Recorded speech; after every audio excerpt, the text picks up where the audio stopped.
A very good friend of mine, and a guy who I don't think television does justice to.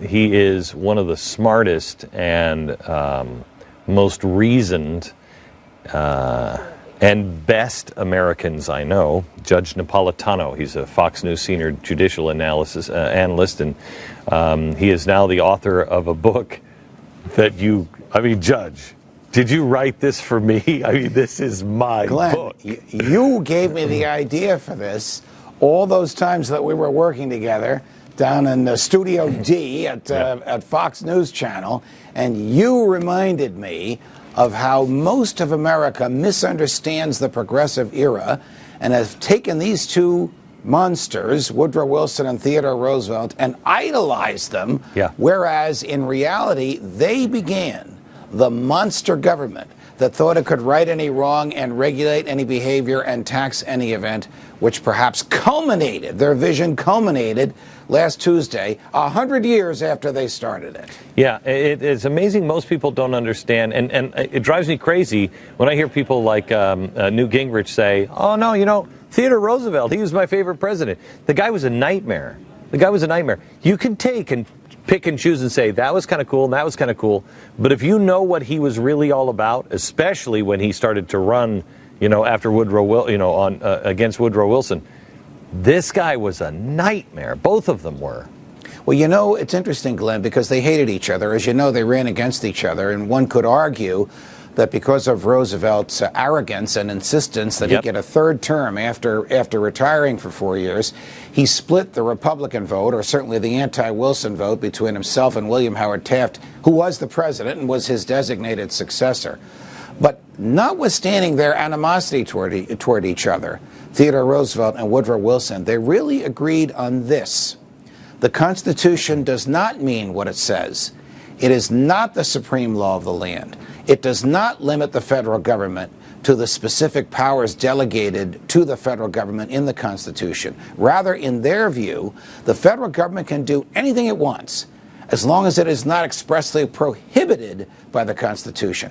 Now, that is 180 degrees from what their predecessors and from what the founders believed when they wrote the Constitution and created this republic. So we have NBC announcing that they're going to do a story on a new series on George Washington, where George Washington is a philanderer, and they say it's based in historic fact. What they're going to do to him now. This kind of stuff really started with Woodrow Wilson and Theodore Roosevelt, and you said culminating really in the last election. Judge, what is left of the Constitution at this point? Well, it's a difficult question for me to answer. Difficult because, as you know, I've taken a couple of oaths to uphold it, because I believe it created a country dedicated to personal freedom, not dedicated to government aggrandizement. But all of that has changed. What is left is basically the structure of government. But the individual guarantees of liberty in there are no longer around. I'll take it to today.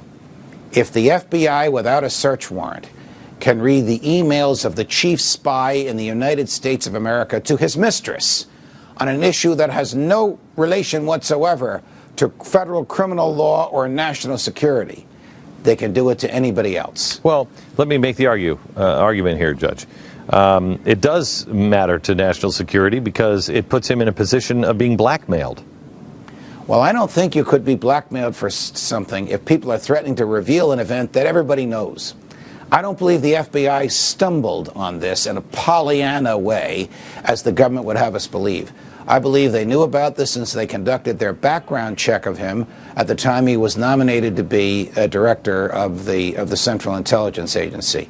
They knew about it because they saw the visitor logs and they saw how frequently Mrs. Broadwell visited him. And they knew where she slept and where she stayed when she was with him. And they also interviewed everybody around him, so they were aware of the gossip and the innuendo and the fear that this might come out while he was still the commander of troops in Afghanistan.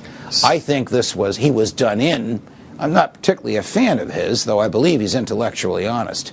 I think he was done in by forces in the administration that wanted to weaken him before he could tell the truth about what happened in Benghazi. And I think he was prepared to tell the truth, to correct the version of events he gave on September 14th, to state who gave him that version of events on September 14th. And now whatever he says will be in secret, and he's damaged goods, and there's a reason to disbelieve what he's going to say. So the people who wanted to destroy him, in my view, have succeeded. So can you tell me, because the president says, well, you know what, there's all kinds of protocol, and I didn't know. I certainly didn't know until after they fired him, which is ridiculous to believe. But I didn't know. Judge, is there something that the FBI shouldn't have been investigating this in the first place, but is there some sort of protocol that you know that should have kept the president in the dark? Well, the director of the FBI meets with the president in private for an hour every week, and his task is to inform the president of investigations that the president should know about. Now, you really don't need to go much farther than that. The president should know that FBI agents are reading the private secret emails of the director of the Central Intelligence Agency. The president says, oh, they weren't going to tell me about it because then I'd interfere, and you'd accuse me of interfering with the prosecution. There was no prosecution. There's not going to be any prosecution of David Petraeus. I believe that Bob Mueller told the president, but he chose not to reveal the fact that he knew this. If Mueller did not tell the president, then Mueller, who's also known for intellectual honesty and playing fair and not being a political hack, did not do his job. Okay. The whole thing comes down to whatever was going on at Benghazi, the president is prepared to lie and to throw good people under the bus in order to keep the American public from discovering the truth. Okay, so when we come back, I want to talk to you a little bit more about Theodore and Woodrow, who started all of this, and where we go from here. How do you reverse what Theodore and Woodrow did? How do we save the remnants of the Constitution and put it all back together?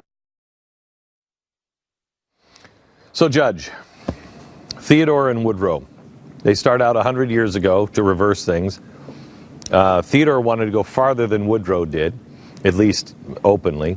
Woodrow ended up going farther than Roosevelt said he was going to go. Right. When Woodrow says, when the Americans start to reject progressivism and saying, you guys are spooking the bat snot out of us, they go undercover.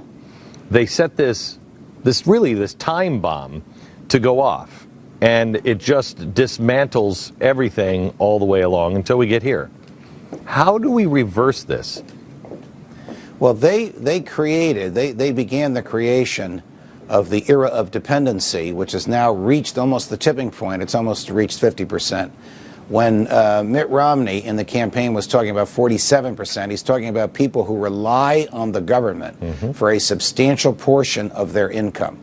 Some of them are very good people who paid into the government Social Security and Medicare. Some of them are people who can't work. Most of them, many of them, are people who don't work and won't work. Nevertheless, there is nearly half the country at the present state in history relying on money either extracted from the other half or borrowed in the name of the other half for their subsistence. None of this is authorized by the Constitution, but this will continue to perpetuate itself. Up till FDR, Republicans resisted this, but when they saw how this scheme worked, promise to give money, deliver on your promises, you'll get votes in return.